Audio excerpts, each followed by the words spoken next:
Trains are big vehicles that travel on tracks. They can carry lots of people or things. Trains have been around for a long time and they are still used all over the world. A train has many parts.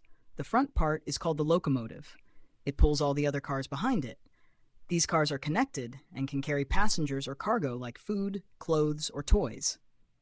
Trains are useful for long-distance travel. People can sit in comfortable seats and enjoy the view from the windows.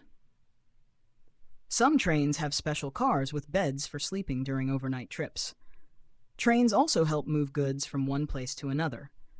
They can carry heavy items that trucks or cars might not be able to transport easily. To keep everyone safe, trains have tracks that they follow. These tracks are made of steel and are laid down on the ground.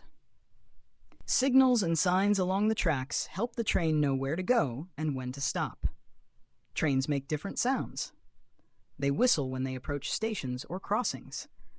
The wheels make a clackety-clack noise as they roll along the tracks. People who work on trains are called train conductors or engineers. They make sure the train runs smoothly and safely. Passengers can buy tickets to ride the train and enjoy the journey. Overall, trains are an important and fascinating mode of transportation that connect people and places all over the world.